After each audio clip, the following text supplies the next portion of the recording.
दाक्षिणे कोण आहे मी, त्या उत्तरेतील हिमालय पर्वताला विचारा मी कोण आहे, त्या दक्षिणेतील गंगा नदीला विचारा मी कोण आहे, त्या झाशीच्या लोकांना विचारा मी कोण आहे. ते सांगतील शूरवीर झाशीचे महाराज यांची पत्नी श्री लक्ष्मीबाई. थांबा, कोण म्हणतं झाशी आता अनाथ झाली आहे? मी आहे झाशीची राणी लक्ष्मीबाई. मी मणिकर्णिका, काशीच्या पवित्र भूमीत जन्मलेली. लहानपणापासून तलवार, धनुष्य आणि घोडसवारी हेच माझे खेळ. बाहुल्यांपेक्षा मला तलवार प्रिय आहे.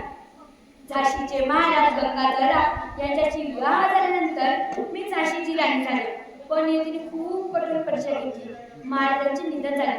आम्ही दत्तकपुत्र म्हणून दामोदरराव यांना वारस नेमले. तरी इंग्रजांनी झाशी आमची हा डाव रचला. तेव्हा मी सर्वांना झटकावून सांगितले, मेरी झाशी नाही दूंगी. प्रत्येक स्त्रीने अबला नव्हे तर चपला व्हावे हे मी जगाला टाकून दिले.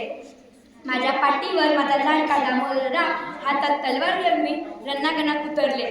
देशासाठी लढताना मला मृत्यूची भीती नव्हती. माझा रक्ताचा प्रत्येक थेंब या भारताच्या स्वातंत्र्यासाठी वाहिला.